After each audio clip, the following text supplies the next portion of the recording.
विदेशी दलालों को, रासपा के लोगों को, रवि लामेछाने के लोगों को और बालन शाह के लोगों को और इसमें जिस तरह से अमेरिकी दलाल जो गाय काटने की बात करते हैं। स्वर्णिम बागले कहता है ना कि नेपाल को दक्षिण से, तराई को दक्षिण से जोड़ देगा। नेपाल के मेरे प्यारे भाइयों और बहनों, अब तो आप लोग अच्छी तरह से देख रहे होंगे, नेपाल में अमेरिकी सेना भी आ गई है, CIA के लोग भी आके भर गए हैं, बड़े बड़े सेना के अधिकारी आके के बैठ गए हैं, MI6 के लोग बहुत पहले ही आ गए हैं। कितना हथियार आ गया है, कितना पैसा आया है अमेरिका से, ब्रिटेन से और यूरोपियन यूनियन के कुछ देशों से और दिल्ली से। दिल्ली में बैठी अमेरिकी दलालों ने कितना सहयोग किया है अमेरिकी दलालों को जो चुनाव में लड़ रहे हैं, रासपा के लोगों को, ये देशद्रोही अमेरिकी दलाल रासपा के लोगों को आप लोग देखिए। इससे बड़ा आपको प्रूफ क्या दिखेगा? MI6 का प्लेन आया, MI6 के लोग आए, पैसा लाए, हथियार लाए, इसके बाद CIA के लोग आए, अमेरिकी सेना के अधिकारी आए और बहुत सा धन ले आए, हथियार ले आए। और आप लोगों को क्या चाहिए देखने को कि नेपाल को अमेरिका, ब्रिटेन और दिल्ली में बैठे उनकी दलालों ने किस तरह से नेपाल को खा जाने के लिए तैयार हैं। मेरे प्यारे भाइयों और बहनों, आप लोग बहुत ध्यान दीजिए, अंधे होकर के इनके पीछे मत जाइए। मेरा तो आप लोगों से एक निवेदन है, नेपाल में जो अच्छे लोग हैं, चाहे राष्ट्रीय प्रजातंत्र पार्टी के लोग हों, चाहे निर्दल लोग हों, चाहे नेपाली कांग्रेस के अच्छे लोग हों, इवन मैं कहता हूं कि ए माले ओली साहब की पार्टी के अगर अच्छे लोग हैं, ओली साहब हैं, उनके साथ चले जाइए। आप लोग प्लान करके इन अमेरिकी दलालों को, इन दिल्ली में बैठे अमेरिकी दलालों के दलालों को आप लोग सत्ता मत दीजिए। नेपाल को बेच देंगे, लाखों लोगों का खून कराएंगे। ये अमेरिकन दलाल, दिल्ली के दलाल नेपाल को नहीं छोड़ने वाले हैं। आप लोग अच्छी तरह से याद कर लीजिए। आप लोगों को दिख रहा है किस तरह से MI6 का प्लेन आया, किस तरह CIA के प्लेन आया, अमेरिकी सेना के अधिकारियों का प्लेन आया और आकर के नेपाल में इस तरह से किस तरह से कब्जा कर लिए है। नेपाल में चुनाव कराने के लिए, अपने दलालों को सत्ता में बैठाने के लिए, नेपाल को तोड़ने के लिए, नेपाल की हिमालय और पहाड़ में तिब्बत बनाने के लिए और तराई को दक्षिण से जोड़ने के लिए इनकी जो साजिश है, ये साजिश आज की नहीं है। भारत में जब अंग्रेजों का शासन था, ये साजिश तब से चल रही है। अंग्रेजों ने प्रयास किया लेकिन नहीं कर पाए। इसके बाद अंग्रेजों के दलाल जो यहाँ भारत की सत्ता में 1947 में आए, वो प्रयास किए। लगातार ये प्रयास चल रहा है, अमेरिकी दलालों ने लगातार प्रयास किया। आप लोगों को दिखा, अमेरिकी और दक्षिण के दलालों ने श्री महेंद्र वीर विक्रम शाह जी की हत्या कराई।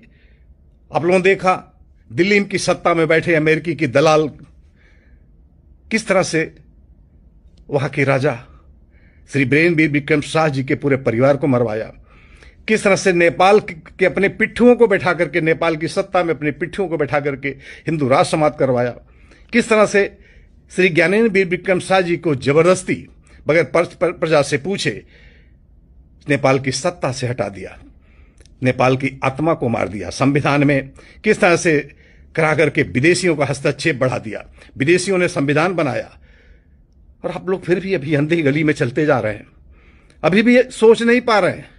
फिर उसी अमेरिकी दलालों को ही चुनाव जिताने के लिए उनके पीछे पीछे दौड़ रहे हैं। सोचिए, आपका भविष्य, आपके बच्चों का भविष्य, आपके परिवार का भविष्य, आपके देश का भविष्य, आपके धर्म का भविष्य, आपके संस्कृति का भविष्य, सब कुछ दांव पे, आपका व्यापार, आपका सब कुछ, आपकी शिक्षा, आपकी इंडस्ट्रीज, सब कुछ खा गए ये दलाल। इसलिए आप लोग इस चुनाव में जो अमेरिका और दक्षिण में बैठे उनके दिल्ली के दलाल, अमेरिकी दलाल किसी न किसी रूप में चुनाव को करा देना ही चाहते हैं। इसमें आप लोग ध्यान दीजिए। आप लोग विदेशी दलालों को, रासपा के लोगों को, रवि लामेछाने के लोगों को और बालन शाह के लोगों को और इसमें जिस तरह से अमेरिकी दलाल जो गाय काटने की बात करते हैं, स्वर्णिम बागले कहता है ना कि नेपाल को दक्षिण से, तराई को दक्षिण से जोड़ देगा। यहां संविधान नहीं चाहिए बोलता है ना वो, यहां सेना नहीं चाहिए, यहां पुलिस नहीं चाहिए। पहले जब बोल रहा आप लोग फिर भी समझ में नहीं आ रहा। आप उन्हीं अमेरिकी दलालों को, दक्षिण के दलालों को फिर भी वोट देने की बात कर रहे हैं। मैं वहां विशेषकर वहां के युवा लोगों को आग्रह करता हूं, नेपाल को बचा लीजिए। अंधी गली में मत जाइए, अपना भविष्य अंधकार में मत करिए, देश को बर्बाद मत करिए, देश को मत बेचिए, देश को मत तोड़वाइए। सोचिए, सीरियसली सोचिए कि नेपाल कहां जा रहा है। ये अमेरिकी दलाल, अमेरिकी जो यहां पर काठमांडू या नेपाल में बैठे अमेरिकी दलाल दिल्ली के दलालों के साथ मिलकर के अमेरिका की सारी बातें मान रहे हैं। इसलिए आप लोगों के पास ये लास्ट चांस है नेपाल को बचा लेने का। आप लोग अपना इतिहास ध्यान से देखिए, अंग्रेजों के समय से होते हुए किस तरह से नेपाली कांग्रेस, किस तरह से कम्युनिस्ट, कैसे किस तरह से दक्षिण से लगातार अमेरिका की मदद से नेपाल को बर्बाद किया गया। लेकिन आप लोग, अभी ज्यादा दिन नहीं हुआ कि कितने युवाओं को मारा गया, नेपाल को पूरा जलाया गया, धरोहर जलाई गई, सुप्रीम कोर्ट तक जला दिया गया, फाइनेंस बिल्डिंग जला दी गई, अख्तियार जला दिया गया, सब कुछ जला दिया गया, निर्मल निवास, शीतल निवास जला दिया गया, सिंह दरबार जला दिया गया, कितने कितने बिजनेस हाउसेज जला दिए गए। फिर भी आप लोग अंधी गली में उन्हीं अमेरिकी दलालों के साथ जाने की तैयारी में। मेरे भाइयों बहनों, नेपाल के मेरे प्यारे भाइयों बहनों, अपने प्यारे देश को बचा लीजिए। देश से बड़ा कुछ नहीं होता।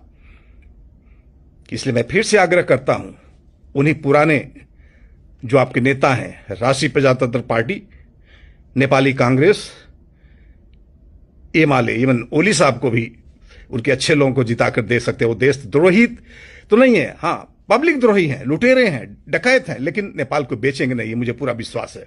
मैंने बहुत गालियां लगाई इन लोगों को, लेकिन फिर भी मैं देख रहा हूं कि आज इन गद्दारों से तो अच्छे हैं, नेपाल की भलाई के लिए रहेंगे, मुझे पूरा विश्वास है। मैं विशेषकर एमाले, ओली साहब को और नेपाली कांग्रेस के अपने भाइयों से यह कहना चाहता हूं, आप लोग जनता को समझाइए।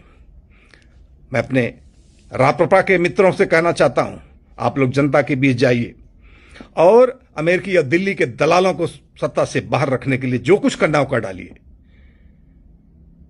मुझसे जो भी हो पाएगा, मुझसे जो भी मदद हो पाएगी, मैं आप लोगों के साथ हूं।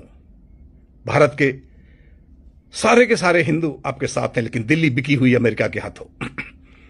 आप लोग दिल्ली पर विश्वास मत करिए, ये सब गद्दार है, भारत को ही तोड़ रहे हैं, भारत के समाज को तोड़ रहे हैं, समाज में आग लगा रहे हैं, विश्वविद्यालयों में आग लगा रहे हैं, जाति के नाम पर सब कुछ कर रहे हैं। और वो समाज इन गद्दारों को सत्ता में बैठा है, उन्हीं को गाली दे रहे हैं, उन्हीं का हनन कर रहे हैं, उन्हीं का नामो निशान मिटाने पे तुले हुए हैं। ये गद्दार अगर हिंदुस्तान को बेचने को तैयार है अमेरिका को, तो नेपाल को कहां छोड़ेंगे। इसलिए मेरे प्यारे भाइयों बहनों, नेपाल के मेरे प्यारे भाइयों बहनों, आप लोग अपने देश को बचा लीजिए, अपने राष्ट्रभक्तों को जिताइए, इन अमेरिकी दलालों को, राष्ट्रपा के लोगों को बिल्कुल मत आने दीजिए। अगर आ गए तो जान लीजिए नेपाल टूट जाएगा, नेपाल विदेशियों के हाथ में चला जाएगा, आप लोग गुलाम हो जाओगे। गुलामी क्या होती है, भारत के लोगों से ज्यादा आप लोग नहीं जानते हो। इसलिए गुलाम मत होने दीजिए, अमेरिकी दलालों को मत जिताइए। अपने पिलर को, अपनी पहचान को, देश की नेपाल की देश की आत्मा को और नेपाल को विश्व में पहचान दिलाने वाले को, वहां की मोनार्की को, वहां के हिंदू राष्ट्र को दोबारा लाइए। नहीं तो विदेशी नेता, विदेशी धर्म, विदेशी संस्कृति, विदेशी मिलकर के नेपाल को खा जाएंगे। व्यापार और शिक्षा को पहले ही खा गए हैं। इसलिए मेरे प्यारे भाइयों बहनों, आप लोग आने वाले इलेक्शन में जो अमेरिका और दक्षिण में उसके बैठे दलालों ने कसम खा रखी है कि चुनाव कराएंगे ही, क्योंकि उन्होंने चुनाव के पहले अमेरिकी दलाल अपने दलालों को सत्ता में बैठा दिए हैं, नेपाल को जला करके उन्हीं गद्दारों को सत्ता में बैठा दिए हैं, और उन्हीं गद्दारों की मदद से दोबारा अमेरिकी दलालों को सत्ता में लाने की तैयारी में है। आपकी मोहर चाहते हैं, आप मोहर मत लगाइए, चुनाव मत करिए, मत वोट दीजिए उनको। पुराने लोगों को वोट दे दिए, राप्रपा के लोगों को दे दिए, ये माले के लोगों को दे दिए, नेपाली कांग्रेस दे दिए, निर्दल लोगों को दे दिए, तराई के लोगों को दे दिए, जो राष्ट्रभक्त हैं, गद्दारों को मत दीजिए। लेकिन इन अमेरिकी दलालों को, दिल्ली में बैठे अमेरिकी दलालों के दलालों को वोट मत दीजिए। मेरे प्यारे भाई बहनों, आपसे पूरा आग्रह करता हूं कि नेपाल को बचा लीजिए। ये आपका देश है, प्यारा देश है। नहीं तो कितनी तड़प होगी आपको, कितना भुगतना पड़ेगा, कितना पछतावा होगा, कितना पश्चाताप करना पड़ेगा, कितना पछताना पड़ेगा आपको। मेरी बात मान लीजिए, मैं आपका मित्र हूं, आपको समझाऊंगा, उससे ज़्यादा क्या कर सकता हूं। मेरे प्यारे भाई और बहनों, फिर से सोचिए, लेकिन अमेरिकी गद्दारों को किसी रूप में सत्ता में मत आने दीजिए। मेरे प्यारे भाई बहनों, आज इतने कहना था। जय नेपाल, जय भारत, नमस्कार, धन्यवाद।